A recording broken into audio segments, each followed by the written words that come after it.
listening to Basically a Sports Show. Follow us on Twitter at Basically Sports. Subscribe to our podcast on iTunes. And download every episode and more at basicallyasportshow.com. Now here's your hosts, Zach, Greg, Mike. And you're listening to Basically a Sports Show. Let us start our Bass Holiday Special. Happy Hanukkah, Mike. Yeah, Mike, Thank happy you. Hanukkah. Thank you. Merry Christmas, guys. Thank you. Yeah. It's that time of year. By the way, Mike, I need to know this. Okay. Is there an official spelling of Hanukkah? Is there like you must spell it this way? I know it's spelled many different ways, but this is the one true Hanukkah spelling. It's weird because of the way the Hebrew language works and how you translate it's more of a sound. It depends. Basically, American English, the proper spelling is with an H. The proper British English spelling is a CH. Well, I mean, if you saw the Florida Panthers community outreach program, Hanukkah on Ice, I saw they that. spelled it with a CH. Yeah, I know. That was weird. Because I had always assumed that the CH was the British way and then the H was the American way, and everyone else was just playing catch up. It was Hanukkah on Ice, presented by Kosher Kingdom. Oh, on Lexus Frank at BB&T Center, put on by the Florida Panthers, sponsored by Party City. Yes.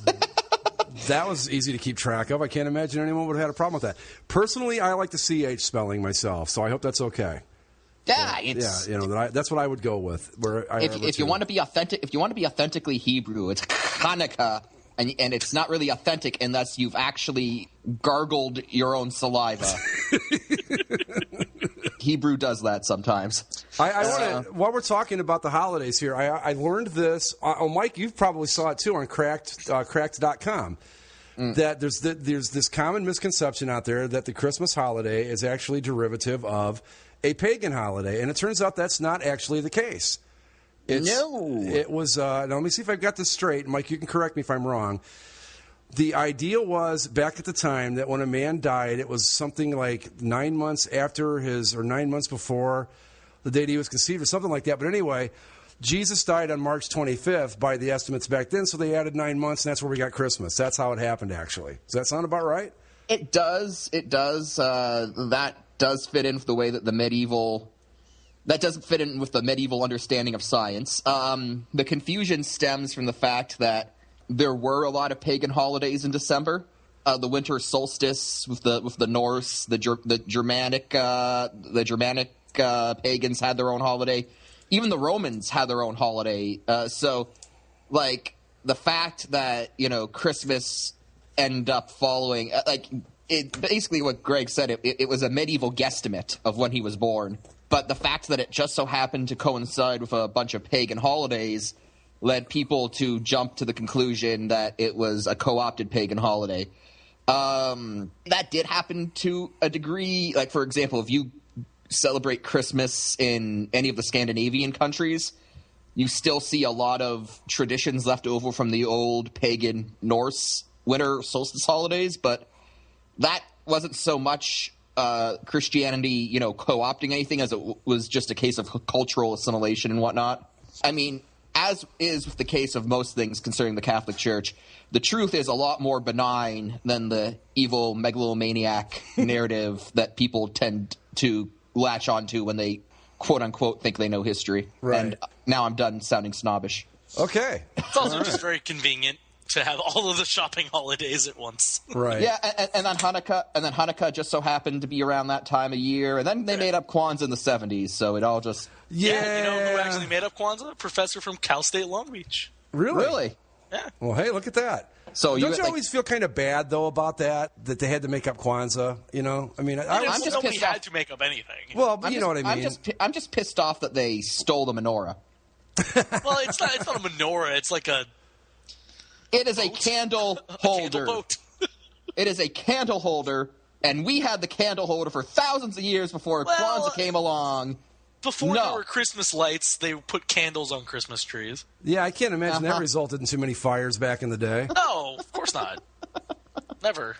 God, I can't do people like houses burning down left and right, I got to think. But yeah, it's I just always feel bad for Kwanzaa because it's just, I don't know. I just feel bad. Isn't it supposed to represent like an African harvest holiday or something? Yeah, but come on. I was watching I was watching something on TV. It was a show about stress during the holiday season, and they had some psychiatrist on, and he was going on. It's like, yeah, I've gotten a lot of people who feel stressed by Christmas or Hanukkah, and someone asked, well, what about Kwanzaa? And he gets this really nervous look on his face, and he goes, I've actually never had anyone come in about Kwanzaa. I wonder how many people actually celebrate it. I wonder if there's any way to kind of.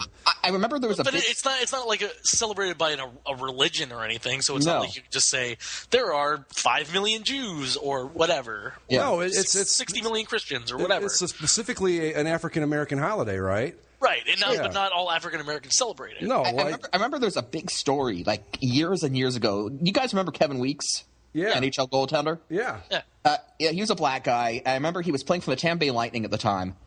And there was a big story where, like, the Lightning won't give Kevin Weeks time off to celebrate Kwanzaa. It was this big hubbub. And then Kevin Weeks came out and was like, I actually don't celebrate Kwanzaa. Well, that's the thing. I got to think the vast majority of African Americans probably just celebrate Christmas, like, you know what I mean? Well, the thing is, like I said, Kwanzaa's not religious. So most African Americans are Christian. So if they celebrate anything at that time, it's going to be Christmas. Right. Yeah. So I don't know. I just always feel, I don't know, like I don't want to say I feel sorry because that just sounds way too Condescending. Condescending, right? But it just, I don't know. It's just like, you know, we had to fuck their culture so bad that they had to come up with their own holiday. You know, I guess so. I don't know what I'm trying to say, but I think you guys get the gist of my sentiment, right? Yeah. Okay. To avoid any of that, from me to you guys, happy Festivus. Absolutely. Now there's Happy a holiday, Festivus. folks. That's a holiday Festivus right for there. the rest of us. That's right. Do we have any grievances we'd like to air while we're here? No, I'm setting the poll up, and Yeah, I'm poll. actually resting today so that I can get ready for the feats of strength. Yeah. Somewhere else. Festivus doesn't end until you pin me. What a great Anyway. episode of Seinfeld that was. For things that seem completely made up and arbitrary, we want to talk. We talked about the Sharks Stadium Series jerseys last week.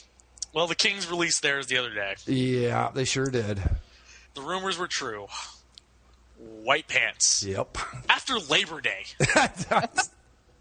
McCarthy actually, friend of the show, McCarthy said it best actually when he said, "Congratulations to all teams not chosen to play in the 2014-15 Stadium Series game." I feel I couldn't be more happier for a team to wear these things than the Kings. But God, they're awful. I mean, the white pants, the giant arm numbers, the two stupid crowns on the collar.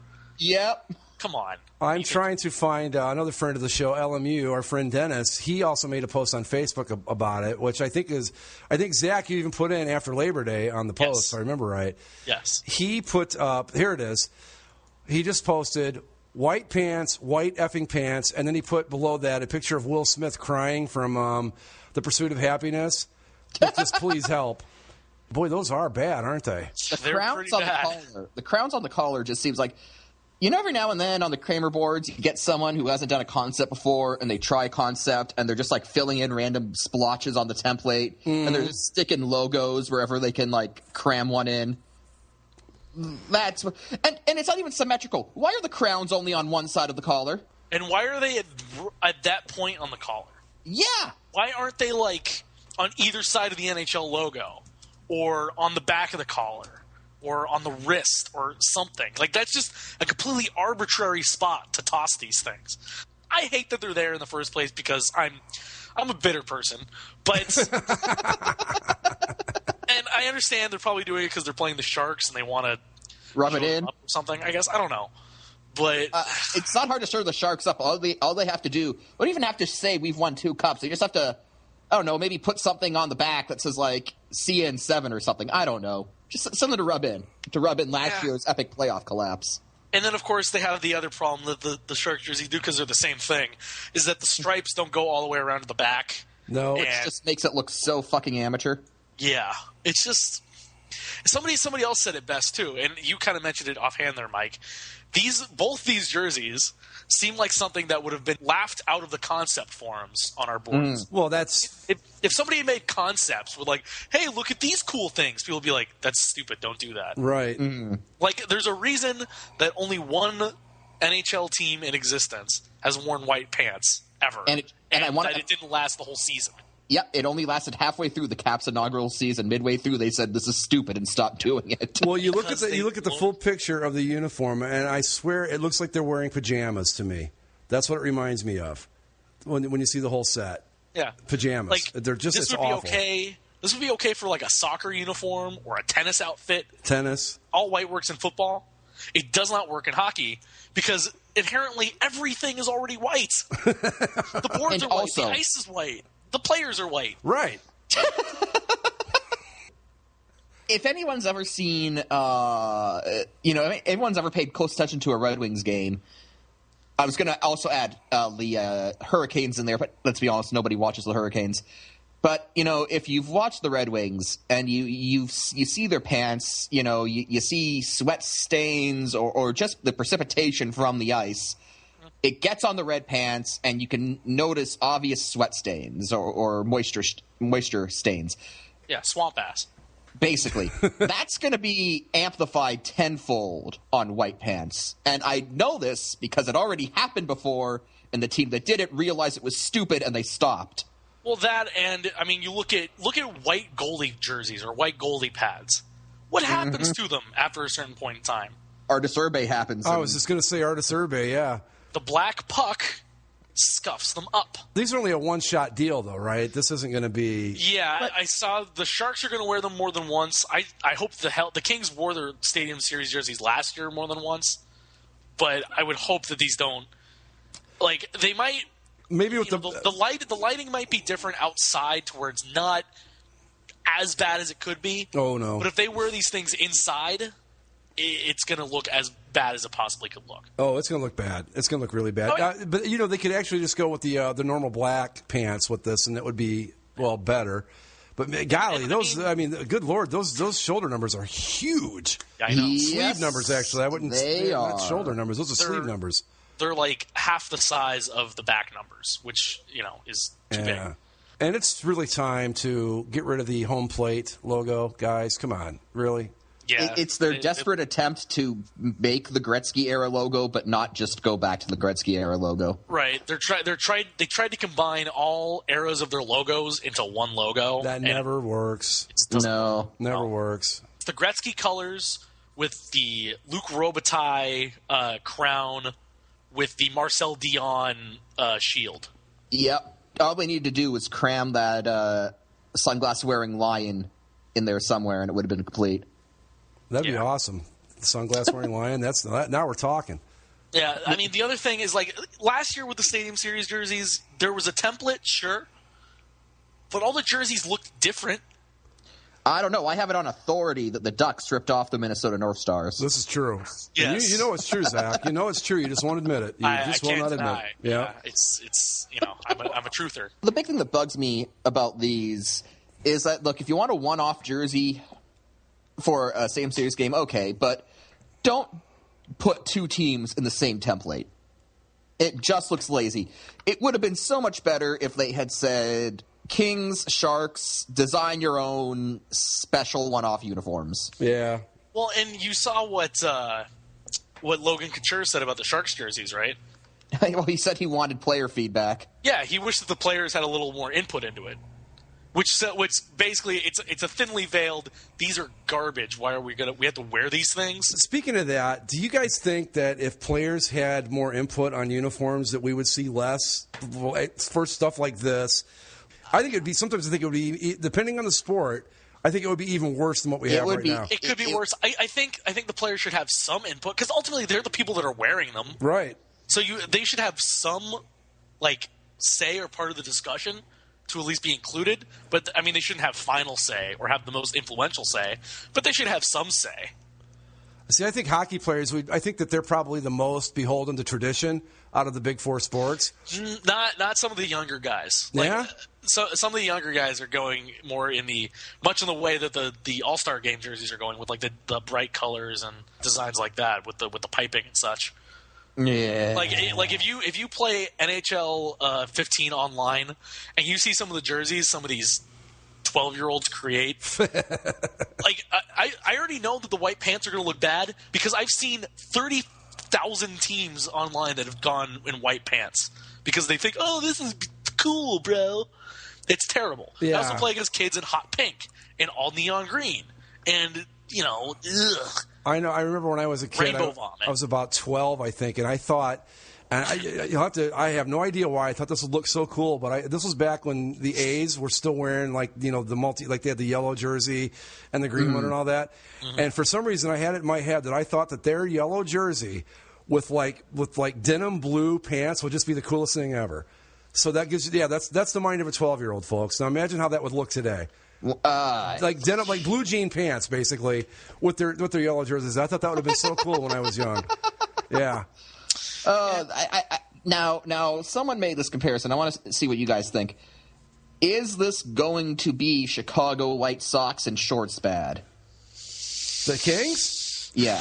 Yeah, it's not fundamentally changing the uniform. The Cooperalls. Cooperalls are the Chicago White Sox shorts of hockey. These are still hockey uniforms. They're just colored terrible. I find it funny that the Hartford Whalers actually jumped on that for 1 year. The first year it was just the Flyers, right. And then the second year it was the Flyers and the Whalers, and then they got rid of them. Oh, those look so bad. I mean, but there was a period where the Whalers were like, yeah, this is the trend of the future. Those Cooperalls were basically my blue jean baseball pants come to life. They were funny to look at, I thought. And yeah, like I guess I can see the idea behind them, I guess, but then it just in practice okay, picture incoming. Yeah. Yeah, they look like Adidas sweat, like track pants. Yeah. Yeah. Yep. But you know what? I was gonna say, those aren't as bad. Now, I'm not saying they're good by any stretch, but they aren't as bad as Phillies were. Breaking news, guys. Oh. Blake Bortles is some guy I've never heard of. Touchdown, Jacksonville Jaguars. In the Clash of the Titans that is taking place tonight in whatever the name of that stadium is in Jacksonville. Everbank. What is it? Everbank. Wow, that's some horrific-looking gear. Man, oh, man. He didn't throw a touchdown pass to Toby Gerhart, did he? No, it was number 89, somebody named Lewis. Jesus. I can name 3 players on the Jaguars. No, 2. Would be Blake Bortles and Toby Gerhart, and that's it. Cecil Shorts the third. That sounds like it was made up. No, he scored an 89-yard touchdown against the Colts last year. I need to ask you guys. All right. Yes. When we talk great rivalries in sports, Oh. Maple Leafs, Canadians, Bears, Packers, Red Sox, Yankees, and Bruins, Wild. # rivalry night. Are you serious? Yes. And it wasn't one of those where it's like it's on Wednesday, so we have to call it rivalry night. They actually tried to market it as 2 hockey hotbeds collide in an epic clash. Really? Huh? Now, the NHL didn't help them too much with the Wednesday schedule. It was either that, Ottawa, New Jersey, or Dallas, Vancouver. Ottawa, New Jersey. Red and black versus red and black. There you go. Or Dallas, Vancouver. Well, here's my Vancouver, you took our AHL coach. Exactly. Here's my question: why can't it just be Minnesota, Boston? Why does it have to be? Why do you have to make it more than that? Because they have the whole thing set up as # rivalry night. Well, okay, so that's going to work fine, but come on. I know. Boston, Minnesota? You can't expect to have a rivalry every Wednesday. Either the NHL has to work with the TV network and put a rivalry, quote unquote, rivalry every Wednesday, or just some Wednesdays you don't market it that way. Mm-hmm. You just call it Wednesday night hockey. Yeah, and you really can't say it's a battle of 2 fifth-place teams. That doesn't really have a lot of pizzazz either, does it? Well, no. What were you saying, Zach? How DirecTV was advertising this Thursday night game? Oh, I mean, they just really want you to tune in, and they're really selling it tonight. The DirecTV description: two teams looking ahead to next season face off when the 2-12 Titans visit Coach Gus Bradley's 2-12 Jaguars. Yeah. It's still going to get a huge rating. It's still going to beat out everything else it's on. I just want to point out, fans are football fans. I was looking up to see, and I knew my Jackets had kind of turned things around a little bit, but look at them go. They're back into 5th place. Yeah, they won like 7 or 8 in a row. Yeah, I knew it was at 6 at one point, but they have gotten up off the mats, ladies and gentlemen. They have. And speaking of recent NHL happenings, Zach, your Ducks met my Leafs. Maybe. Woo! Leafs 9-1-1 in their last 11. Really? Yeah. Look at them go, huh? 41 points. Between the right outside, they're 2 points out of first place in their look division. at them go. Enjoy the Maple Leafs while you can. Oh, is that true? Yeah, as has been the case over the last several seasons, the analytics stats. You're about to get sabermetrics, PDOs, Mike. They're pointing towards the Maple Leafs maybe being a little unsustainable. Right now, in 5-on-5 close situations, Toronto has the 3rd highest PDO in the league, which is a combination of save percentage and shooting percentage. Which obviously means if you have a really high save percentage, you're getting kind of above average goaltending. And if you have a really high shooting percentage, you're making more of your shots. And usually that's not sustainable. Those come back down to the average a little bit. Okay. So the top 3 teams are Pittsburgh, Nashville, and Toronto. Now, the thing going for Nashville is they also have really good possession stats. They're in the top 10 as far as that goes, and so does Pittsburgh. But Toronto, when it comes to Corsi for percentage, they are, where is Toronto? Down at 26th. So they have terrible possession numbers. High PDO equals regression is inevitable, Mike. Is that so?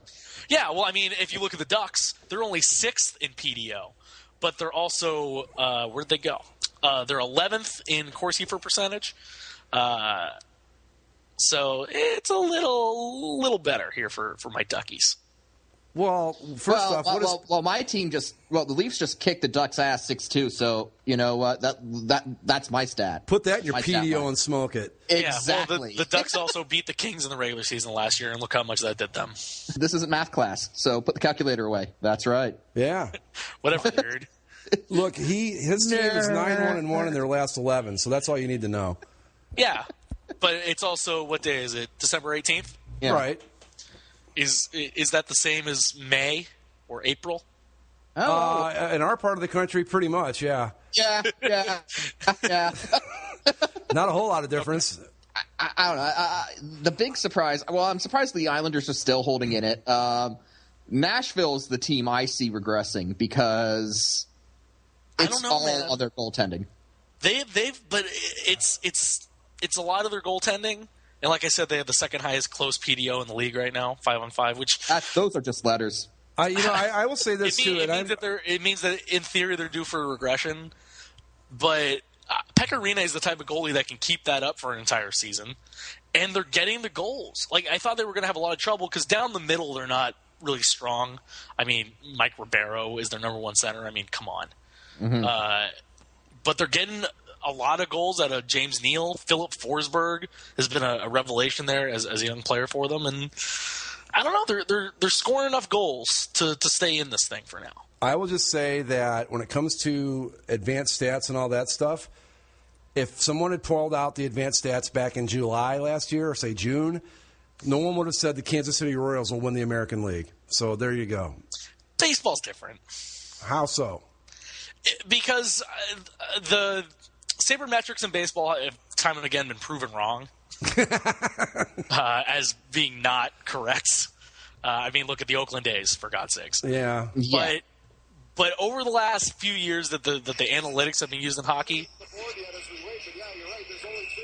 who's watching something, man?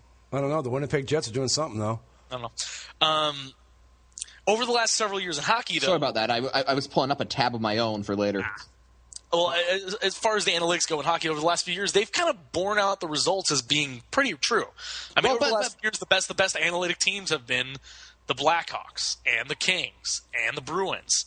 And those are the last 3 Stanley Cup champs. But my point, and it goes back to what I've said about this all along is that these stats are just quantifying something that anyone who's watched hockey for any period of extended period of time, right, could tell you. It's like if you watch a game and your team gets outshot but still win, and people ask you what you think of the game, you're going to go, oh well, team got outshot, but they were lucky to get the win. They can't keep that up, and that's basically what this is saying.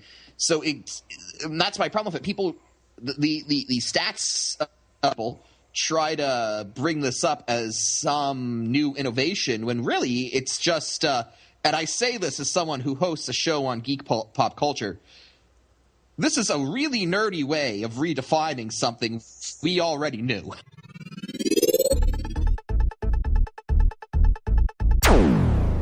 The Winnipeg Jets, Jets 2.0, played the Colorado Avalanche. I almost called them the Rockies there, but no, they're the Avalanche.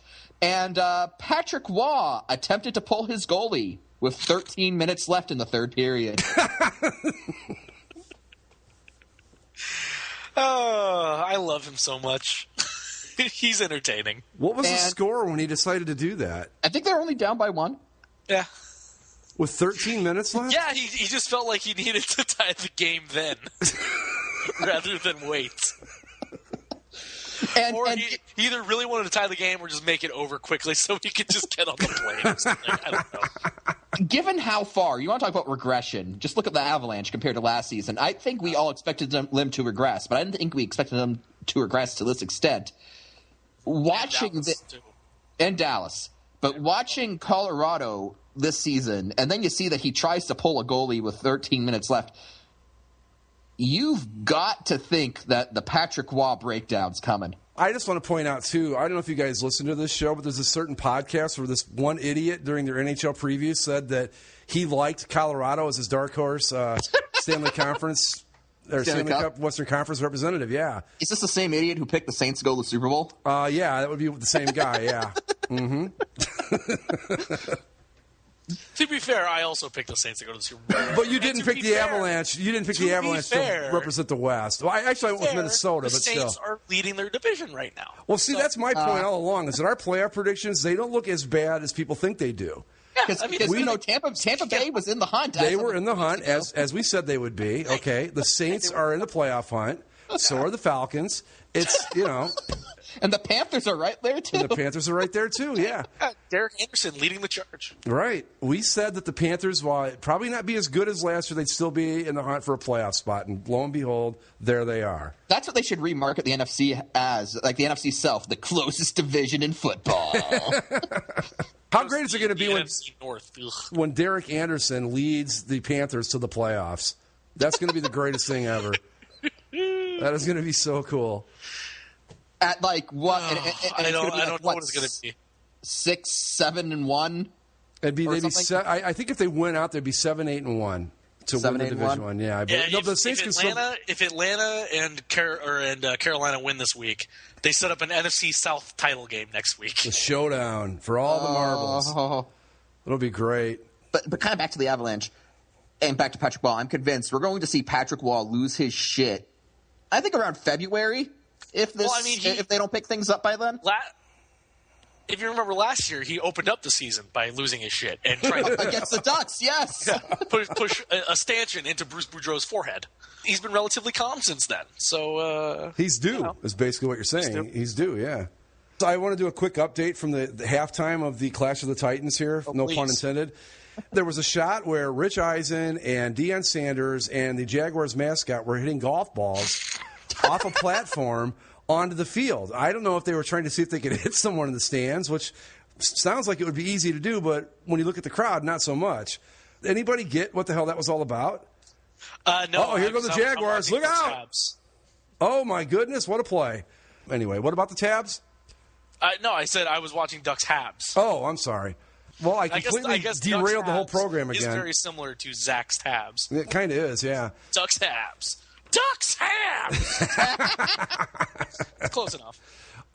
Do we got any more sports stuff we want to get to, or do we want to? We can move on to the. Do you want to laugh at the Bears a little bit while Andy's Let's laugh at the Bears. Oh God, we have to, right? Jimmy Clausen is going to start this weekend because they had to bench Jay Cutler because the Bears. How? I really. The Leafs winning streaks came to an end, unfortunately. Well, I guess Zach was right after all. Fucking Hurricanes. You lost to the Hurricanes? I know, yeah. Oh, man. The Hurricanes have always given the Leafs fits. I don't know what it is about that team. It's bad enough that they lost to the Hurricanes, but this is a team I barely remember exists most of the time. Where was the game at, Mike? Was it in Toronto? No, it was in Carolina. Oh, so... Oh, well, it's that home crowd, definitely. Those 3,000 fans make a hell of a lot of noise. Yep. I forgot what we were talking about. Oh, the Bears. The Bears, right. Yeah, the Bears. Bears. I think our friend Andy, he said it best. He said that the 2014 Chicago Bears going to make a great 30 for 30 one day. You know, he's probably right. That's a really screwed up team. That Mark Trestman's just a bad coach. I'm sorry. Apparently Trestman doesn't like to make eye contact with his team in the locker room. Well, that's always a good coaching thing. How do you lead a team if you can't even stare them in the eye? I don't know. That sounds like me. I couldn't do it either. I'd be up there like looking down at the floor and. Yeah, but you're not paid to be an NFL head coach. This is true. I could have told you this was going to happen. I remember Bernie Kosar when he was with the Browns. They had a couple of years where the offense wasn't so great, and they said Mark Trestman was his coordinator at Miami. I think when he went to college there, bring him in and. He was horrible then. I don't know what he did. I mean, I guess he won a Grey Cup or something in Canada, right? He won a couple Grey Cups, and he was the coach of what was essentially a CFL dynasty in the Montreal Alouettes. But here's the thing, too. He only had 3 downs to worry about up there. You throw that fourth one, and it screws him up pretty good. I don't know.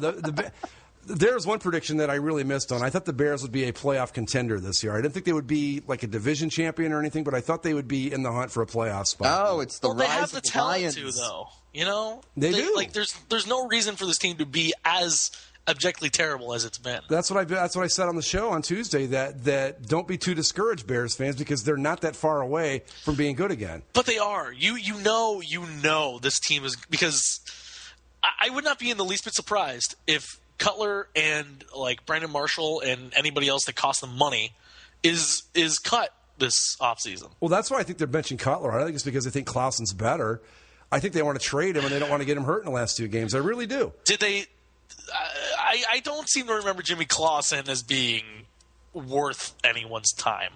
No. So didn't he start a game for the Panthers once? Yeah, once. He was drafted, and then Cam Newton came in. Right. Yeah. That's how good Jimmy Clausen was. They drafted him for like a year and a half, and then decided they were already going to pick Cam Newton up. See, don't despair, Browns fans. The Panthers did it. They drafted a quarterback, missed, and got another one the next year. Same thing can happen with you. There you go. And you don't have to worry about Johnny Manziel anymore. God, he was horrible. I mean, maybe you could trade Johnny Manziel to the Panthers for Derek Anderson. That would be perfect, wouldn't it? Wouldn't it just be absolutely perfect? The Derek Anderson story comes full circle. Right, yeah. That would be perfect. I was thinking about this, and we talked about it on the football show a little bit. The more I've thought about it, I have never seen in my life, and I've watched football for a pretty long time now, I have never seen a quarterback play as badly as Johnny Manziel did in that game. I don't know. I watched the Ryan Leaf era Chargers. Oh, you know what? That's a good point. And I watched the Colts when they didn't have Peyton Manning.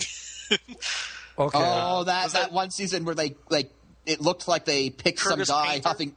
It looked like Curtis Painter. Painter. Curtis Painter looked like a guy who they found huffing glue behind a bus stop, and we're like, we need to tank this season so we can get the number 1 pick. Well, and do you remember who the backup quarterback was that year? You probably don't. Was it Jim Orlovsky or whatever his name was? Dan Orlovsky, who you might remember as helming the winless Detroit Lions. Yeah. So we went 2-14 with Curtis Painter, and our backup went 0-16 one year with the Detroit Lions. So I think that year was pretty bad in terms of quarterback play for the. I forgot though. Mike brought up a good point. Ryan Leaf was really, really bad. Oh my goodness. Well, the thing to keep your head up about, Greg, is that Troy Aikman started 0-11. Yeah, but he was good. You could tell he was good. Peyton Manning lost his first start. Yeah. They weren't that great his first year, were they? No, I think they went like 4-12 or something like that. Well, I didn't see anything that makes me think Johnny Manziel is going to be anything like Peyton Manning. Maybe if they let him wear white pants, things would have been better. You know, Well, they let him wear those brown tights underneath his brown pants, underneath his brown jersey. yeah, I can say it on this show because we swear more here. He literally looked like shit, and just in his play. But Speaking of shit, I have a tab. I know, here's my tabs tease this week. There's a shit story in the tabs. In our holiday special, we're going to do a shit story. Okay. Yeah, I mean, there's always Mr. Hanky, the Christmas poo. This is true. Well, I was going to make one more point on the Browns. Yes. I'm pretty sure now that the new uniforms are going to be horrific disasters, and I'll tell you why. Okay. All the stuff, everything that is of the current color scheme has gone on sale, which means anything you've got right now will not match next year's uniform. That's bad news to me. That's like, whoa, this is going to be bad. I'm telling you, it's going to be gray, and we're going to have like bright orange numbers outlined in white. Oh. And maybe a 3-tone helmet. Like they're going to one up the Jaguars, going to add another tone in there. It's going to go from whites to orange to brown with a textured stripe. Yeah, the rusty stripe. It's going to be rust representing the Rust Belt because everyone from the Rust Belt proudly proclaims they're from the Rust Belt. Oh yeah, we wear it like a badge of honor, a rusty badge of honor, but we wear it nonetheless. Yes. Does Cleveland has a nickname like Seattle's the Emerald City, LA's the City of Angels? The mistake on the lake. Toledo's the Glass City. I know that. Cincinnati's I think the Queen City is what they call it. Right. There's like 50 Queen cities though. Yeah, I think Charlotte's a Queen City too, aren't they? Yeah. I don't know if Columbus has a nickname, but the only one I've ever heard for Cleveland is the mistake on the lake. Let me go to Cleveland's Let's Wikipedia. dig it up here. Let's see, Cleveland. We're not Detroit. River that catches on fire. They are the Forest City. The Forest City? The Forest City. Well, I'm sure they'll throw that in there somewhere. Are there forests in and around Cleveland? Yes, there are. Okay, in honor of the Forest City nickname, the numbers will also be shaped like pine trees. Wait, the textured stripe, maybe it'll be like bark texture. No, it's going to be, like those numbers they make that look like they're made out of tree branches? Yes. Yeah, it's going to look like that, like something out of the Flintstones or some shit. God. I mean, the traditional Buccaneer carving of numbers. Yeah. Which don't exist. You'll have numbers that look like trees. I can't wait. We're only about a little over 4 months away, guys, from getting to see this. Yeah. So we can start the clock now. The countdown is on for the new Browns uniforms. The Johnny Manziel era uniforms. So, do we want to move on to our holiday special portion of the program? Yeah, let's do some holiday questions. Dreidel, dreidel, dreidel, I made it out of clay. Hanukkah lacks the festive nature in the mainstream that the Christmas has with its music. I only know 2 songs. There's dreidel, and then there's Hanukkah, Hanukkah, come light the menorah. I know. Let's have a party. Well, that second one's a little on the nose, isn't it? Yeah, it's basically just in song telling you how to celebrate the holiday. Let's holiday this up. Welcome to the holiday special portion of the program here. It's really simple, guys. And because I'm respecting Mike's religion here, I'm not calling it Christmas. It's just going to be holiday special questions that I have for you guys, okay? You can call it Christmas. I don't care. All right. Well, anyway. So question number 1, gentlemen, and I have not answered these myself either. This will be, all of us will be giving straight off the cuff answers here. Okay. Under your Christmas tree, under your menorah, under your Kwanzaa post, whatever you use for Kwanzaa. Whatever the Kwanzaa equivalent is. I'm pretty sure it's actually a Kwanzaa bush. I think that's a thing. Is it really? I may be completely making that up, but okay. I think it's something. I'm going to look. I'm going to type it in. All right, well, here's your first Bass Holiday Special question, okay? Mm-hmm. You can have your dream jersey from any league you want, and like from all 4 leagues, okay? So no matter if they make it or not, no matter if it's available or not, you get to pick one jersey from each league. You can also include the USFL, ABA, World Hockey Association, etc. Okay. One jersey from each league. Which one would you take? From each league? Each league, right. Any sport you want, but basically, yeah, I'm just thinking like baseball, Just football, any basketball, hockey. or ones that we don't have already. Ones, just whatever. Just your dream jersey, whatever from each sport. Oh, fuck yeah, fantasy points. That Bolesky just broke a tie in Montreal, so I'm pretty stoked. Let's see. I guess since I'm looking at it, NHL, I've always wanted a Habs jersey. Okay. I would really love a red Habs jersey. If I were you, with a number 4 on it, but no name. Okay. Of course. If I were you, Zach, and actually, a CCM one, not the current one. All right. Yeah, I'd recommend getting the CCM throwback. It's basically the same thing as the current one, only it's got the white tie-down collar. Yes. Yeah. All right. So we'll go hockey first. Then. Okay. So Mike, what would yours be? Since you mentioned defunct leagues, I'm also going to assume that defunct teams are in play. Yep. Absolutely. I'd like a Montreal Maroons jersey. All right. Any number or anything like that, or just the jersey itself? Just the jersey itself. Okay. If all right, I could do a lot of these, but the one I think I would pick right off the top of my head would be the old Rangers Liberty Alt, but the white one, not the blue one. Oh. Yeah, that's the one I would go with. And I mean, believe me, there are a ton of hockey jerseys I'd love. Normally, my first choice would have been a Cleveland Crusaders jersey, but I have one of those now, so I would have to go with the Rangers White Liberty alternate would be my choice. You're not going to go with the Rangers, what was it, the 80s throwbacks, the shield on the front? No, I hate those things. Hate those things. If we're talking, totally forgot about defunct teams and throwbacks. Hartford Whalers. I need a Whaler. Yeah, you know what? Speaking of defunct teams, I would love a Toledo Gold Diggers jersey too. So there you go. I would also like a Long Beach Ice Dogs jersey. All right. See, and I would also like. There's a lot of minor league teams. Actually, it's funny. There's because I've been working in the registered offices. I forget what his actual job is. I think he's the page designer for the sports pages. He wears he's worn a different hockey jersey every day this month that I go in there. And there are a bunch of these weird like minor league teams and whatever, but they're all authentics and they're just random guys that you've never heard of. So we probably got them for cheap. But like, what did he have last night? Something Inferno. The logo was a dog with a fireman's helmet. I think I've heard of that, actually. Yeah. We might have talked about that jersey on the Logo Cast, I think. Go ahead. He's come in with, a Manitoba Moose. Oh, yeah. And Binghamton Senators and Kamloops Blazers and things like that. Yeah, a Gold Diggers jersey, too, I would throw in there. Okay, so what's next? Pick a sport, Zach. What's your next jersey? Let's go with, let's go football. I would like a historically accurate Johnny Unitas jersey. Cool, good choice. Like one from the era with the long sleeves, the whole bit. Yeah, like the full loops, the long sleeves. I think that'd be awesome to own. Okay, Mike. I would also like a period accurate Johnny Unitas jersey, Chargers variation. Ooh, nice call. Not bad.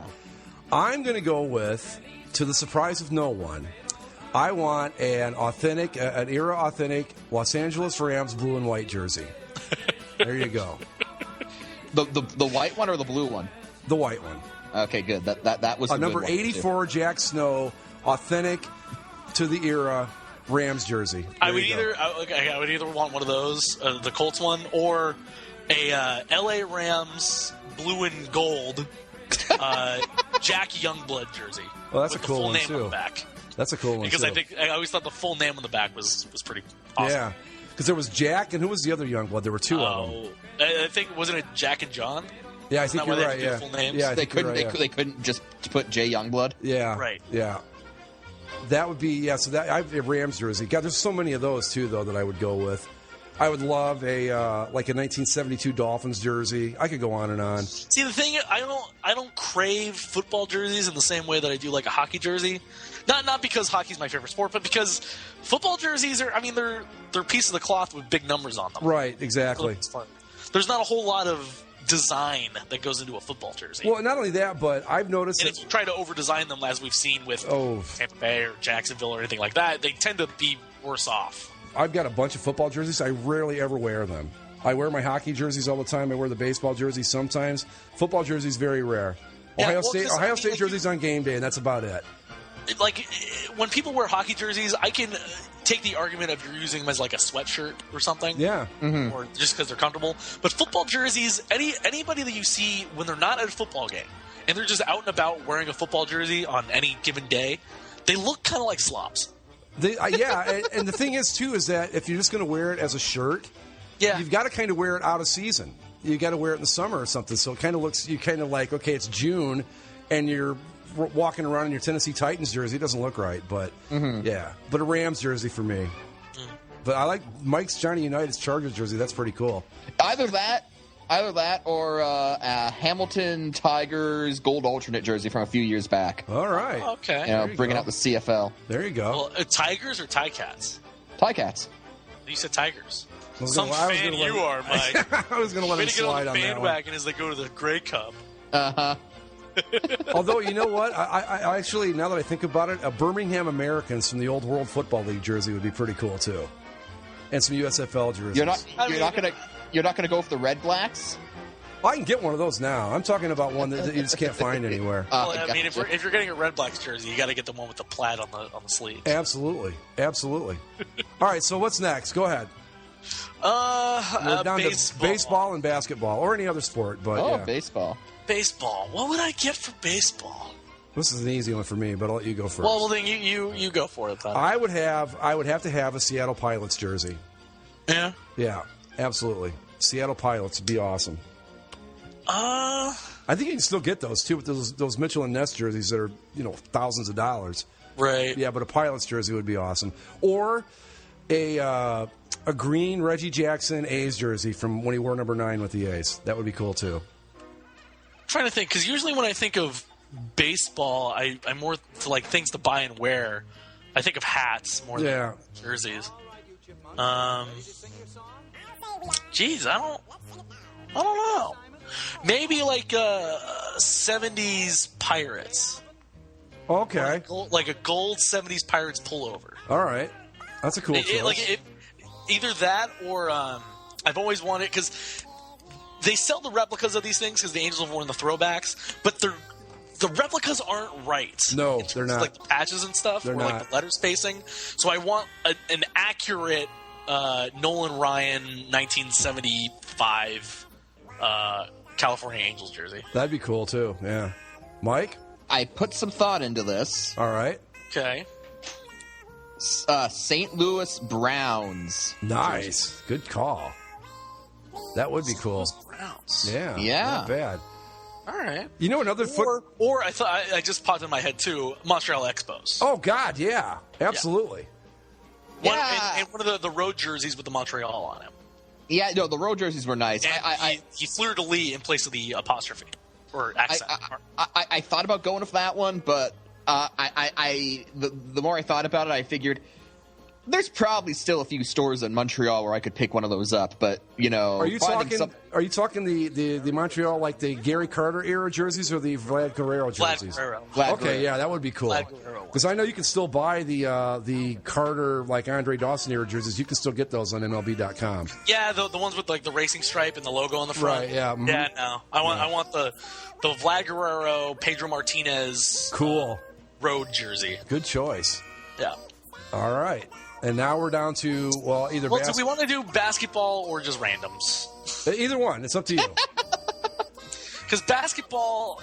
See, I've got a couple basketball. Basketball jerseys, to me, they have the same problem the football jerseys do. This is true. There's not much to them. It's team color, word mark, number. Yeah, but see, no, I'm looking at it more as like jerseys that you just can't get. Like, I wouldn't say I want a Cavs jersey because you can get those all day. Okay. Like, my choice would be either a Kentucky Colonels jersey from the ABA, a Spirits of St. Louis jersey from the ABA, or are you ready for this one? A Virginia Squires jersey from the ABA. Because you just wouldn't see those anywhere. And, of course... Anaheim Amigos. Or, of course, the old New York Nets, the Dr. J era Nets jerseys would be cool, too. Any basketball jerseys, Mike? Well, Toronto Huskies? No, I actually hate the Huskies jerseys. Oh, okay, fine. I hate the font. It looks like they have Comic Sans as the word mark. But in terms of throwback? Oh no. Okay. I know what I'd like. I know what I'd like. An old Buffalo Braves jersey. I always like the design of those. Yeah. That's a good one too. That's a really good one. Yeah. Good pull. Yeah. And At this point, it's just purely aesthetic. So yeah, I'd have to go with one of those. Along franchise lines, San Diego Clippers road jersey. There you go. With the San Diego and the powder blue. And I would just like to interject really quick too that for all of our listeners out there, if you feel compelled to buy us any of these, feel free. Email us at basicallyasportshow@gmail.com, and we will certainly tell you how to get the stuff to us. So there you are. Yeah, Buffalo Braves jersey would be cool. So what you had some random... for anyone interested, I'm I'm usually an extra large in hockey jerseys, and I like double X because I like them to be a little bit big. So there you go. Yeah. Well, you had some random ones. What were you going to come up with there? Oh, well, I mean, obviously you guys don't give a damn about soccer, but actually, there are a few soccer jerseys I like because soccer jerseys are some of the few jerseys. Soccer jerseys and hockey jerseys, I think, are the two that you can get away with just wearing. Right, because a soccer jersey, it's either a T-shirt or a polo shirt. Right. You can wear it as a regular jersey. Right. I still have that old English jersey from a couple English national team jersey from a couple of years back. It's just a white polo shirt. Yeah, it's great. Just like it's a white polo shirt. No, I have that. It's comfortable as hell. The 94 USA denim stars jersey. It's so awful, but I want one so terribly bad. That was amazing. An old Celtic FC. They released some throwbacks like a year ago, but since they're in Ireland or Scotland, excuse me, I could never get around to one. But they're green with a white collar and kind of like a shamrock crest type thing. I would absolutely take an FC Dallas hat if anybody wants to get me one. Not a jersey. He's not enough of a fan to get a jersey, but a hat, that's fine. I love their logo. I mean, I love that logo so much that it actually got me to follow soccer for about 3 hours. That's how much I liked it. So there you go. He watched a Dallas FC game for 3 hours before he's like, nah. And that was one of the few interviews we did on the Logo Cast. I shouldn't say this because it's going to sound wrong, but for a sport that I don't like, I was really interested in what the guy had to say. He really sold me on it. I do remember listening to that interview. The guy definitely knew his stuff. When it comes to MLS, branding-wise, I think they've been hitting it out of the park. It's just this inherent nature of soccer. I wouldn't say I'm as turned off to it as you are, Greg, but it's definitely not something I've tried really hard for it to take as something I can really get into, and it just hasn't stuck. Yeah, same here. I mean, I've not probably made the effort you have, but I have tried, and as much as I make fun of it, I do understand why people would like it, and it just doesn't work for me. So I did make the effort, though. And another oddball jersey, well, not necessarily jersey, but uniform item. Some authentic Norwegian curling pants. Oh, yeah. Absolutely. Absolutely. I need those. I know the website where you can buy them from. It's some golf pants website, but I never had enough money to afford them or really rationale to spend my own money on them. If the day ever comes where we do a basically a sports show TV show, we have to all wear those pants. Simple as that. So, Zach, what's this pricey, expenditure? Oh, they're my Norwegian curling pants. There you go. Another hockey jersey, really quick. I would love a 1980 USA hockey jersey too. Either one. Yeah, I have the white one. See, I actually think if given the choice, I'd buy the blue one because that's the one they won the gold medal in. Actually, so I would take that one. Right, but the white one's the one they beat the Russians in. This is true too. That's the. If I had to. My miscellaneous options to kind of start a little war here with Zach and his Celtic FC jersey. Mike, how dare you? No. I'd want an orange Rangers FC jersey. Ooh, I don't know if that means anything, but it sounds like it does. it's a Protestant Catholic in Britain thing. Okay. Orange might as well be a giant middle finger. You know, speaking of like oddball jerseys, do you guys remember the when Golden State wore those jerseys that said the city and it had like the circle with the bridge? Yeah. And the little streetcar on the back? I'd like one of those too. I always thought those were a little too kitschy. Yeah, a little bit. But that's what's cool about them. That's what I like. And I never really got the whole thing behind San Francisco calling themselves the city. Like, that's just the way. If in Northern California, if you say the city, people know you're talking about. You know, like going into the city, you're not going to confuse it with San Jose or Oakland or something. And another miscellaneous, my other favorite British soccer team, the Hotspurs, Tottenham. I've always liked this jersey of theirs. I just think I really like that striping design on it, and I wouldn't mind picking that up. Yeah. All right. The jersey sponsor kind of sucks. But. Yeah. The jersey sponsor ruins it entirely, but like some sponsors they work on the jerseys, but that one never played out for me. No. The worst it has got to be what Man U is currently rocking, the giant Chevrolet logos. Yeah. I've seen worse. One more basketball jersey for me. It would be this old Atlanta Hawks jersey here from the Pete Maravich days. These things are badass, and the Pacers had a version of that too that would be cool. Yeah. Okay. Oh, yeah. I remember when they threw back to those. Yeah, those were awesome, The thing that bothers me about those is, aren't those essentially like the Indiana Pacers' old jerseys too? I think the Hawks actually look exactly like that. Yeah, they did. They were just a different color scheme. And the old Baltimore Bullets were a version of this too, but the stripes were a lot thicker, but the same striping pattern. But anyway, so do we want to move on to the next question? Are we done with jerseys?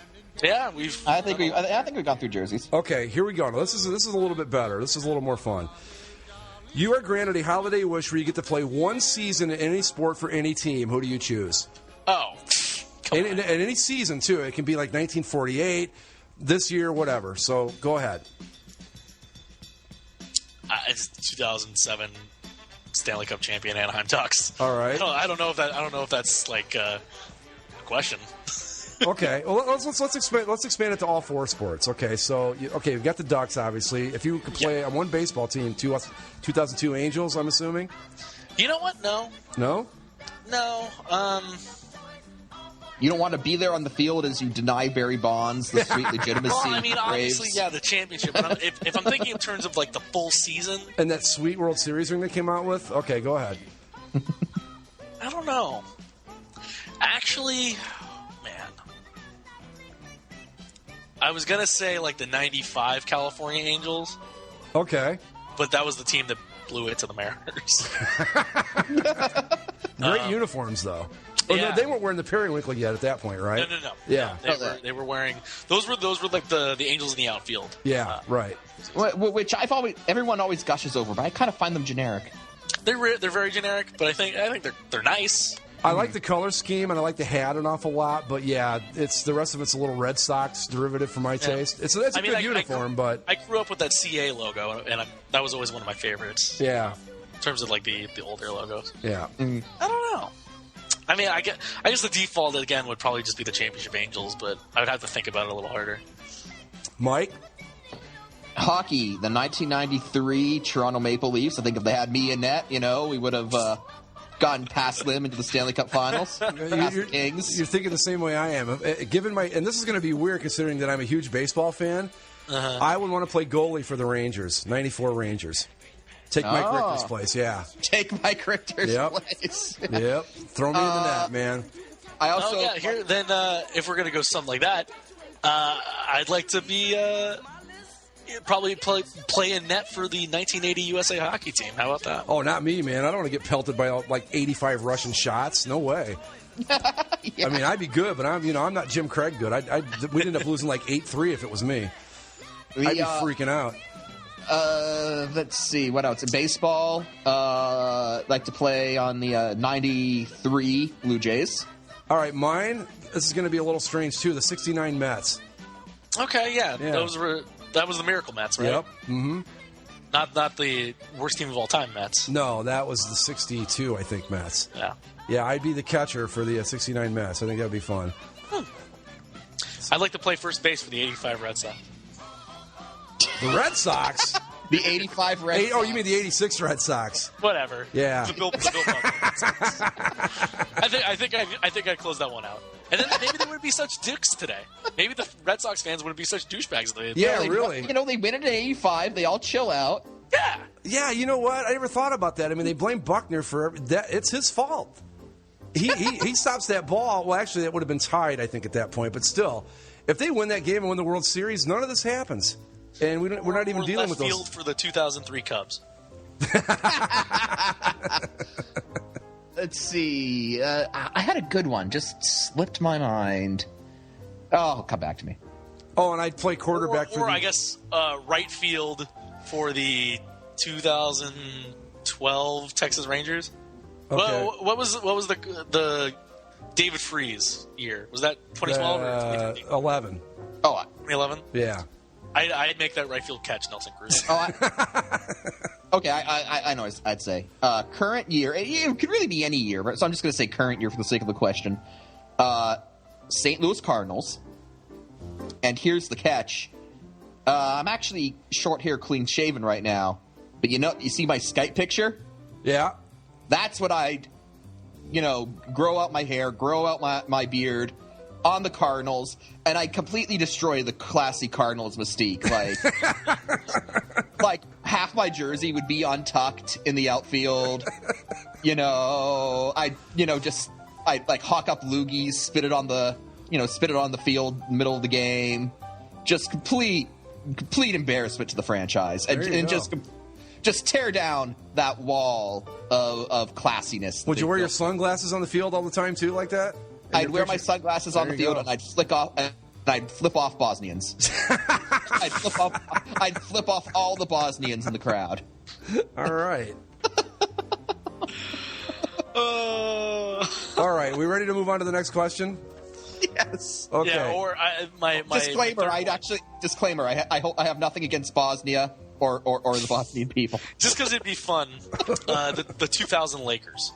I was going to say I'd play two guard for the 87 Lakers. That'd be fun. I always, whenever I think of that original Lakers dynasty, or the first one with Shaq and Kobe, I always think of Shaq's dunk over Portland in that playoff series, and him just staring at his hand and like pointing. And I think that'd be fun to sit there on the bench, and be like, oh. I would be on the 87 Lakers. It would be Magic, Kareem, James Worthy, Kurt Rambis, and me. That would be the team. That'd be awesome. You'd be carrying the water for everybody else. I'd be the guy out there like clanging things off the top of the backboard. And all right, here we go. Next question. All right, and our continuing Bass Holiday Special.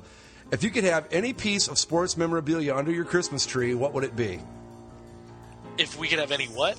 Piece of sports memorabilia, meaning like, I don't know, like a puck from, you know what I mean? Like, yeah, I know what you mean. Okay, so what would it be? Ducks Stanley Cup ring. That's a good call. That's a good choice. Yeah. You can get those, by the way. I know, but the replicas don't look right.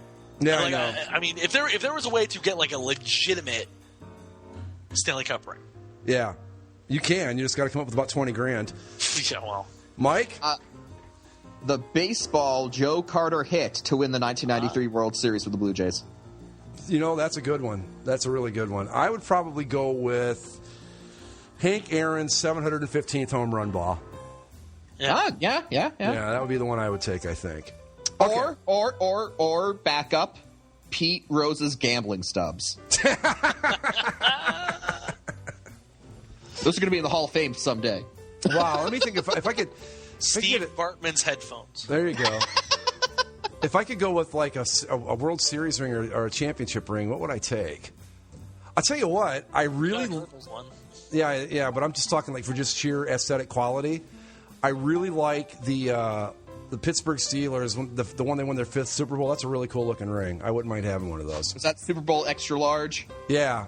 That was the one where they had the 5 trophies on it, and they had the colored stones to represent the logo. It's a really sweet looking ring. Did they also have a ref, being handed a pile of cash? Yeah, that was on one of the Shanks, I believe. Okay, and this is Evander Holyfield's ear shard. And this is the and this is our final question here as part of the Bass Holiday Special. Okay, Yes. you get to grant one holiday wish for any fan base in sports except your own. What do you give and to who? Toronto Maple Leafs Stanley Cup. Oh, thanks, That was Zach. awfully nice of you. Yeah, well, I mean, if it was either between the Cubs getting a World Series or the Maple Leafs. Yeah, you know what? I think I'd go with that too. I'd gift the Sharks a Stanley Cup final, let them get all the way to Game 7, let them get into overtime, and lose. On an own goal. On an own goal, yes. Joe Thornton off Patrick Marleau's ass. You know, and now that I think about it, I think that I would... Directed off of Logan Couture's two front beaver teeth. I was going to go with the Cubs World Series, but fuck them. I'm going to go with the Maple Leafs and the Stanley Cup too. Guys, you guys are the best. Oh god. I was tempted to go with the Cubs, but then I thought about like the mentality of Cubs fans that I interact with, and I'm like, I don't know if winning, like, could they handle the winning? It would ruin them. It would ruin them just like it ruined. I don't know if it would ruin them as badly as Red Sox fans. I think Cubs fans would lose their reason for existing if they won one. They'd be like, I mean, could you imagine Andy with a sense of hope and optimism? Oh God, no! Like, no. I mean, that would just completely that would destroy the core of who he is. I can't do that. No kidding. Yeah, I'm going with the Leafs. I'm going with the Leafs Stanley Cup too. I'm going with the Leafs Stanley Cup too. I think that would be awesome. Despite what I just said, I would give the Cubs a World Series victory because, god damn, that's just ridiculous at this point. And it's the Cubs are one of those historic teams, and they deserve to win another one. So, I would give the Cubs. I'd give the Cubs the World Series victory. Yeah, you know what? I'm still going to stick with the Maple Leafs, but I can see that. I don't think the Cubs fans would turn into the assholes that Red Sox fans did. So, see, my theory on that is that it's not that they had that whole narrative that turned the Red Sox fans into assholes. It's the fact that they're just Boston. That's true. It's just Boston. So, well, anyway, so that wraps up our holiday special questions segment of the show. So, happy Festivus, everyone! Absolutely. Ladies and gentlemen, a special holiday edition of Zach's Tabs. Jingle all the way, it's Zach's Tabs! Little flair on it. All right. I like it. Obviously, the one of the main stories in the world right now is The Interview. Yeah. Is causing a lot of ruckus. Yeah, it is. All over the planet as Sony got hacked, supposedly by maybe North Korean hackers, maybe possibly. I don't think there are enough computers in North Korea to do that. Right, I know. People were saying that, and it's like, well, this is also a country that could barely get a missile off the launch pad, and they were going to threaten us with their strength. But all of the five major theaters in the United States and North America are not going to be airing the movie. They pulled it out. And then on top of that, there were a lot that were in protest. They were going to screen Team America World Police in its stead because that's hilarious. Right. But now Paramount shut that down also. Really? Yeah. First off, I think that Sony and the people behind that movie should have said, fuck off, we're going to show the movie, and too bad if you don't like it, because not for any, the terrorist win or anything like that, but if you do this, if you cave like that, all it does is inspire people to keep doing it. So, in my mind, you just got to go ahead and roll with it and just play it. I echo that. I'm also going to add that they should have known there'd be some kind of potential controversy when they greenlit the idea to make a movie where Seth Rogen kills Kim Jong-un. Right. So, the thing here is, like, this really isn't any different than something like Inglourious Bastards. It's really not any different than Team America World Police, if you think about it. Right. The difference... Well, did they kill Kim Jong-il in that? I think they did, yeah. I don't think. remember. Didn't they? I don't remember. But the other either. thing was that was puppets. Right. So you could take it as, like, kind of satire. Hey, there's a simulated puppet sex scene in that movie. Oh, and it is just awesome, too. Yeah. But this is... It's different because they hired an actual actor to play Kim Jong Un. Yeah. Kim Jong Un. And assassinate a current world leader. Like somebody mentioned this to me today when I was talking about it. Imagine if this same movie were made, but instead of it being Kim Jong Un, it was Vladimir Putin. Yeah. Would that get greenlit? It probably wouldn't, but here's the thing. Russia is not a goddamn carnival of horrors like North Korea is. True. North Korea... Okay. I bet the people of North Korea don't even know that this thing is actually happening. Exactly. Because North Korea... And, what is it that the kids say on the twit book? Hashtag real talk? Is that what the children say these days? North Korea, the North Korean regime is such a goddamn mess. And in my opinion, they're not deserving of any respect. They have failed under everything that you can use to measure a government's effectiveness. So, fuck North Korea. Yeah! And again, it goes back to, someone should have realized this sort of controversy would arise when they greenlit this movie, and the decision should have been made then. They should have said, we're greenlighting this movie, we're going to show it no matter what. I would think, too, this isn't like an Oliver Stone movie we're talking about here. It's Seth Rogen and James Franco, for God's sakes. If you can't figure out that it's a comedy, I don't like the fact that Sony caved on this. I don't like the fact they're not going to show it. To me, and again, I'm not pulling out the if we do this, the terrorists win. It's just that the minute you start caving to these things, that it just, all of a sudden, it's just going to keep happening. It validates them. Yeah. You can have some no-name hacker group be like, oh, we're going to shut down everything. And then they know that now, like, if Sony were to ever make a controversial movie ever again, right, all they have to do is be like, you don't get this. Like, well, yeah, and you've inspired. I mean, I'm just going to bring these guys up because they're the first ones that come to mind. But now, what's to stop the religious right from doing this every time a movie that they think about or that they don't like coming out, that they hire some hackers, and here we go again. We are having a movie where two Englishmen are playing an Egyptian Pharaoh and Exodus, Super Moses. Yeah, I forget. You guys had a great term for it on the Geek Show, Mike. I can't remember what you called them now. Karate Action Moses. That's it, yeah. Karate. And as I said on the Geek Show, for God's sakes, Batman is playing Moses. And I said this on the Geek Show, there's actually a TV spot where Christian Bale says the "Let my people go" line, but he says it in the Batman voice. Let my people go. Let my people go. I'm here to save Gotham. Egypt. I'm Moses. I am vengeance. I am the night. I will say this, though. And again, I don't like the idea that I'm reading stolen material, but it cracked me up how much the people at Sony think Adam Sandler movies suck. Well, they're not saying anything everyone else hasn't already figured out. But it was great. It was like, we're losing all this money. Why do we keep greenlighting these horrible Adam Sandler movies? I thought, that's a really good question. Yeah, why do they keep greenlighting them? I don't know. Because he's put out a ton of movies, but really, how many of them have actually been hits? There was The Wedding Singer, right? Happy Madison, I guess, said okay. Which one? Waterboy. But for every one of those, there's like 5 that were just horrible bombs. Does anyone remember Mr. Deeds? Yep. God, yeah. I thought that was okay. All right. Well. Okay, but my mother, bless her heart, made me sit through Jack and Jill. Oh. I've heard. I haven't poor seen bastard. that movie. It was one of the worst things I've ever sat through in my. I was sitting there for 20 minutes, and I looked at my mom, and I'm like, "Can we leave?" And she said, "No, I want to see this." And I said, "Just be happy that I'm your son.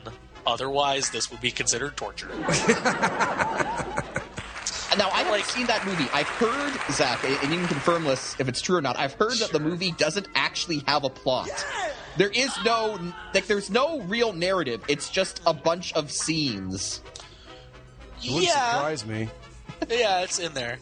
I've seen 2 of his movies that I've actually thought weren't terrible. Actually, 3.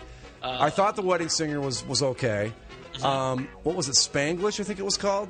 Yeah. Well, he was like a dramatic role. I thought that was solid.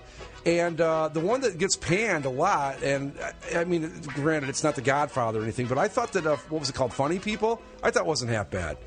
But I did not like Funny People. That other shit, though, like here we go. A lot of these, some of these are just he's a producer, but I'm just going to put his acting roles. Little Nicky. Horrible. Oh, God, I hated that movie. Mr. Deeds. Horrible.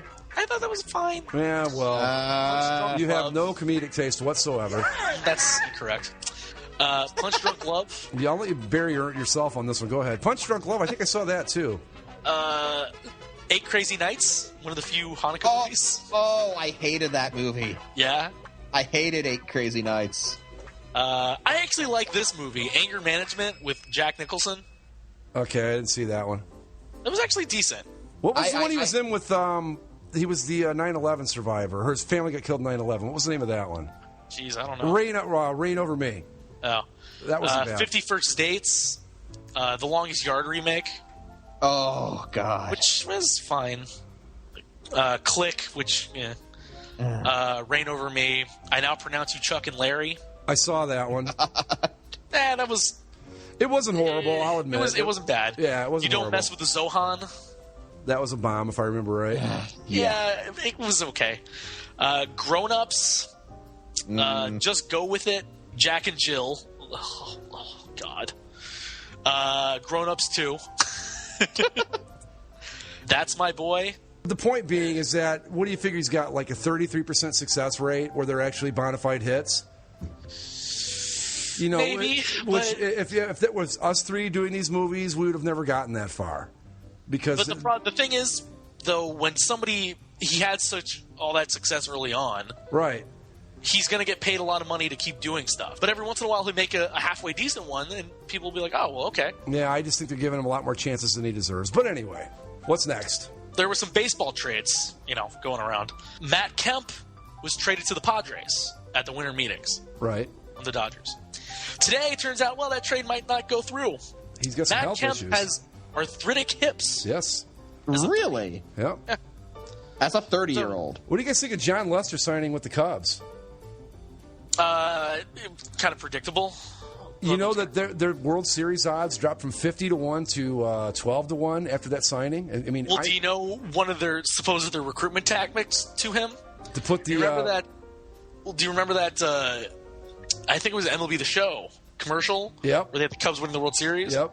They basically edited together a video with scenes from that commercial and updated the marquee to have his name on it against Michael Pineda and the Yankees. Yeah. And say, this could be you, John. Bring a World Series back to Chicago.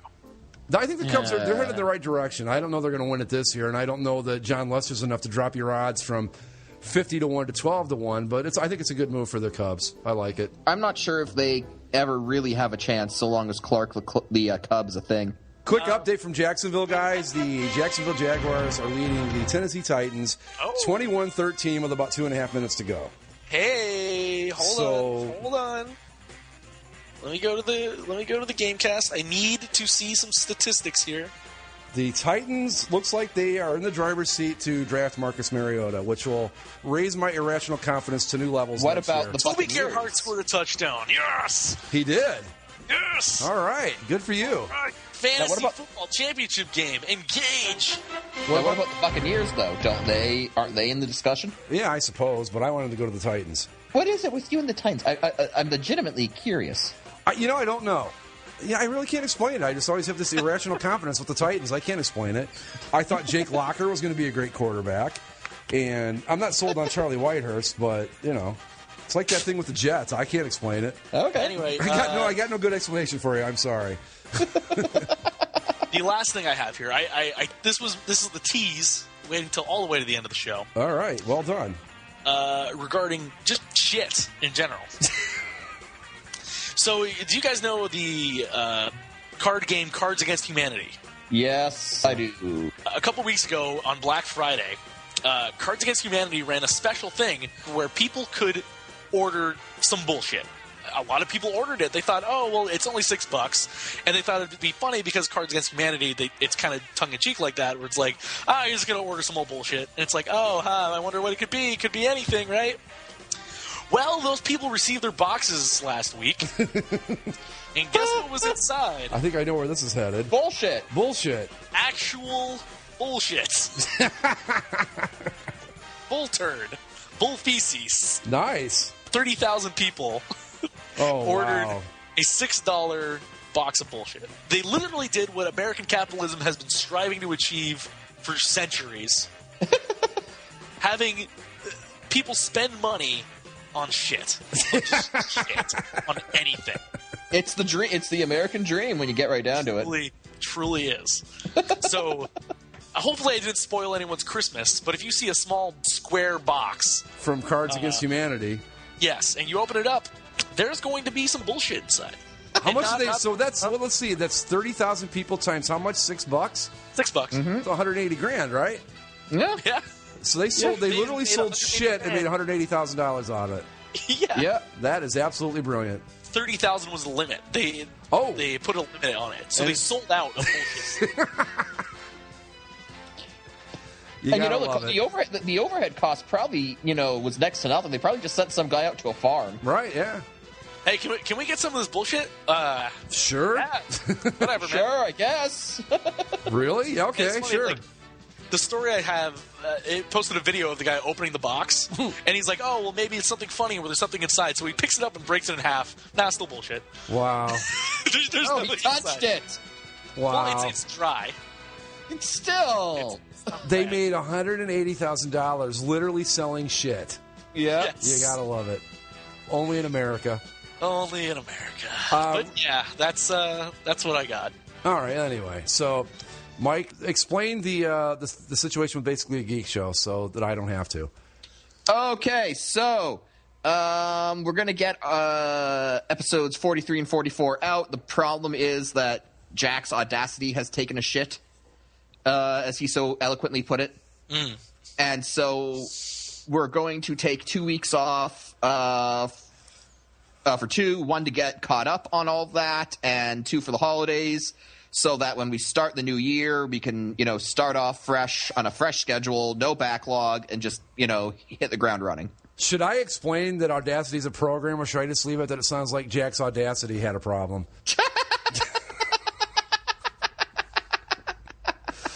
All right. We are going to call it a night. We will see you all, not next week, because we'll be off for the holiday, but we'll figure out what we're going to do for the week of New Year's and all that. You probably won't hear us until 2015, actually. Probably not, yeah. But So? we will be back with Basically a Football Show, as always. Yeah, that's true. And with that... Well, because, there's no rest for football. No. We actually have Football. Saturday games this week. Yes, we do. Including your Chargers, Mike. Woohoo! We got to make that playoff push, That's right. Yeah, sure. Okay, we're going to go... Oh, happy holidays, everybody. Happy holidays, Merry And Christmas. a Happy New Year. And a Happy New Year, too. And with that, we're going to call it a night. We will see you next year right here on Basically a Sports Show. Chaim. Adios.